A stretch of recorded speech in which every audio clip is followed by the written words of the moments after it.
TikTok made my carrot salad go viral, but of course they made it wrong. So today we're gonna make it properly.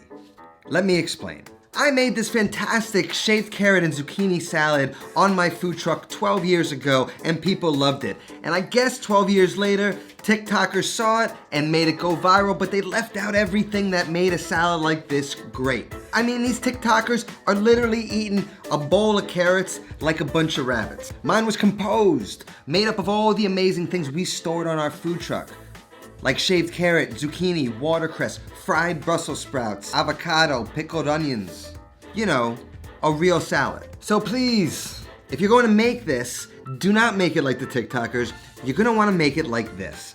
Now I've got some real juicy gossip that involves this salad and one of your favorite celebrities that I'm gonna share with you in just a little bit. But first, for this recipe, among other things, we're gonna need to have some pickled red onions on hand. It's a classic recipe on the channel, but if you're not familiar with it or you don't keep them on hand, let's just quickly recap it. You're gonna wanna start with a small pot to which we're gonna add 1 cup of red wine vinegar, a ½ cup of water, 2 tablespoons of sugar, 1 tablespoon of salt, 1 smashed garlic clove, about a teaspoon of whole coriander, and a bay leaf. Get that mixture onto a stove, bring it up to a boil, then drop it down to a simmer.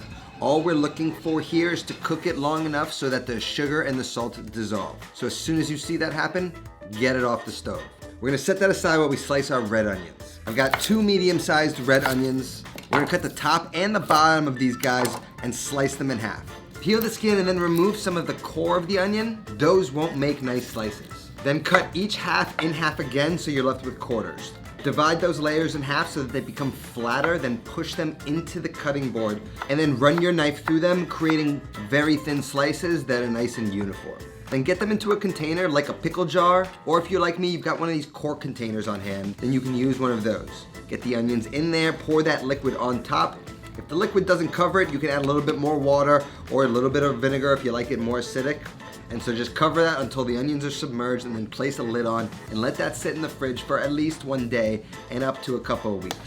It goes on everything, so you're gonna use it. So now we got our pickled red onions and we've got all the rest of the ingredients for the salad here. We need to start with shaving the carrot, shaving the zucchini, prepping the watercress, and making the vinaigrette. So let's get started on that first. First, let's get started on the vinaigrette. So in a bowl, we're gonna add a hefty tablespoon of mustard and a tablespoon of either honey or agave. We stocked agave on the food truck for the Brussels sprouts, so that's sort of my go-to for this. Then using a microplane, grate 1 small clove of garlic and 1 small shallot into that mixture. If you don't have a microplane, you can use a blender or something to puree. And then add a few tablespoons up to a 1/4 cup of that red wine vinegar. Then season it with salt and black pepper. That vinegar is gonna sort of mellow out that garlic and shallot. Whisk it together until a creamy and thick mixture develops, and then slowly drizzle in and whisk the olive oil in to emulsify the vinaigrette until it's nice and thick and can cling to the vegetables. Now we're gonna set this off to the side. One of the reasons why it's good to make this first is with that raw garlic and shallot, letting this sort of sit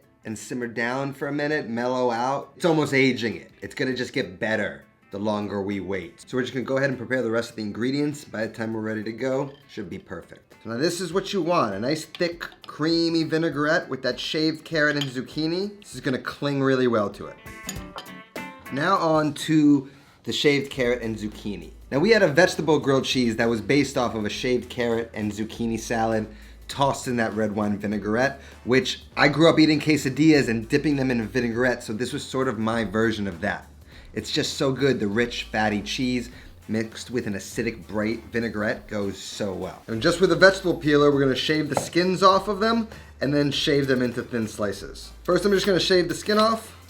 This is the thing I prep every morning. You get a surprising amount of shaved carrot and zucchini from only a couple carrots and zucchini. And then I hold the skinny end and shave toward the thicker end so my yield is maximized. Once I get about halfway through the carrot, I work my way around the other side until the carrot is so thin I can't shave it anymore. I like to take a bowl of ice and submerge the carrots in them. We didn't do this on the food truck because it was just like another thing that takes time, but for the zucchini, I remove the skins and then I start shaving on one side until I reach the zucchini seeds in that center. And once I see that, I rotate it 90 degrees, shave until I reach those seeds, and then repeat until I've shaved off 4 sides and only have the remaining core seeds left over. You don't want to shave into the seeds or the seeds are going to fall apart and you're not going to get a nice shaved slice. So you can just see they got like, a little bit of funk to them. And then since we want a vinaigrette to stick with it, you just store it like this in a Ziploc bag, and then whenever you need the salad, you can just throw it together like this. Now this salad is an amalgamation of all the good stuff we stocked on our food truck.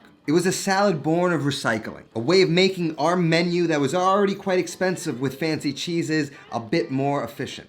Now, if you don't know, I had a food truck back in the day centered around grilled cheeses, and on that menu, we needed a salad item. Like I said, I had a sandwich on the truck called the Garden, which was sort of appealing to vegetarians, and I figured I could take the shaved carrot zucchini salad from inside of that sandwich and build and compose a salad around it with all of the stuff we had around us.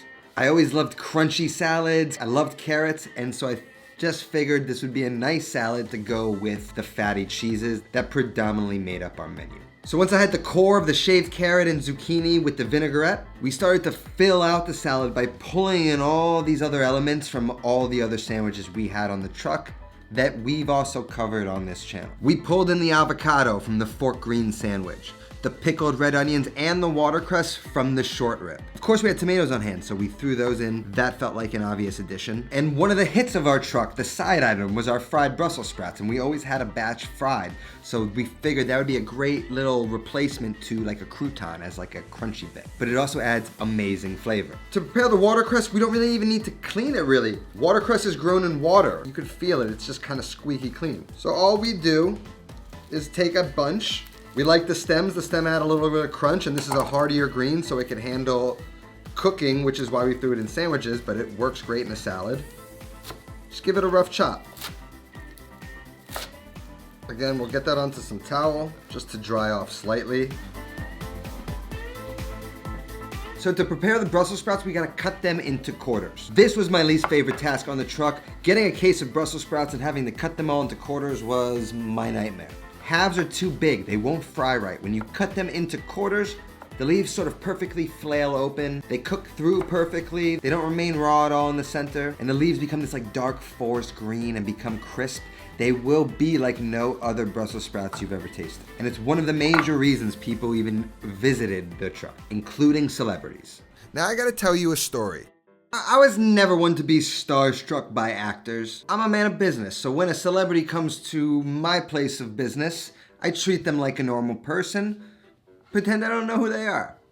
But some people kind of get you. I served locals like David Cross. Spike Lee's office was around the corner. He'd order all the time. But I remember one in particular that stood out that was particularly memorable that has to do with this salad. It's the day Anne Hathaway got engaged outside of Fort Greene Park, the park where our truck was parked at. After the fiance popped the question inside of the park, the two must have moseyed on outside of the park, stumbled upon our cart, and decided to order some lunch. And all of a sudden, Anne Hathaway shows up in front of the cart. Now you have to understand what's going on in my mind is not that Anne Hathaway is actually in front of the cart, it's that Catwoman's in front of the cart. And I've got a thing for Catwoman. I love my comic book movies. Probably call me a little bit of a nerd or a geek, and I wouldn't disagree with you. So when Catwoman showed up, I had to make sure I played it cool. So how it went down is that she hung back out with the rest of the crowd while the fiance walked up to me to order. I take his order, he ordered a grilled cheese, one of the basic ones, and then a salad for Anne. And the interaction between him and I that followed is an interaction that has bothered me for over a decade. Before checking out, he asked me, how much for an iced tea? We sold great quality iced tea, honest tea, and we sold it for $2. So I replied, it's $2. And then to my shock, he responds, okay, I'm good. I'll just take the salad and the sandwich. I think about that response to this day. What? I don't understand. You just asked Catwoman to spend the rest of her crime-fighting days with you. You happen to be a jewelry designer. She's a famous movie star. And you can't cough up $2 for a beverage to wash down lunch? There's so many questions. Was it too expensive for you? Did you not have it? Did you not really want it? What? It's one of those things I'll never get closure for and might bother me till the day I die. The greatest part about the whole thing was that apparently paparazzi was hidden all around the neighborhood. And when I say hidden, I mean hidden. I didn't see anybody that day. And the next day, those engagement photos were plastered all over the internet with our food truck in it. so we made the tabloids. And it was just a really funny and memorable moment from the life and times of our retired Food Freaks grilled cheese truck. So we fed Kat one. And of course, I'm kidding. TikTok didn't really steal this salad. Obviously, I made it 12 years ago, and I'm not really that bothered with the fiance. I promise, it doesn't really bother me that much. It bothers me so much. Well, they're still together, and maybe I can attribute it to that salad I served her on that day. And it makes a great story, so all's good in the end. Now let's fry some Brussels sprouts. Over to the stove, I'm gonna fill a pot up with some frying oil and allow that to come up to a low range of our frying temps. Usually you fry at 350 degrees Fahrenheit, but the secret to our Brussels sprouts was not merely how we seasoned them and cut them, but the temperature at which we cooked them. 325 degrees seemed to be the sweet spot. It browns and crisps the exterior while at the same time cooking the sprouts through all the way. And as always, you want to make sure you don't overcrowd the oil by adding too many sprouts at a time. And when you add the sprouts to the oil, you must be very careful. Every time you fry Brussels sprouts, the moment you drop them into the oil, you will be met with a few seconds of the oil popping and spitting, at which time I step the hell backwards until that oil simmers down. Also, remember the temperature of the frying oil will drop when you add the Brussels sprouts, so you want to make sure you're regulating that temperature to maintain that 325 degree temperature, and also make sure you don't go too far above that. When they get out of the fryer, they go straight into a paper towel lined bowl to dry for a quick second and to blot off any of the excess oil. Then slide them off that towel into the bowl and season them generously with salt and a drizzle of agave on top. And what you've got is a sweet, salty, bitter, crispy, crunchy, one of the best ways to eat Brussels sprouts that exists. Promise you never had a Brussels sprout like this.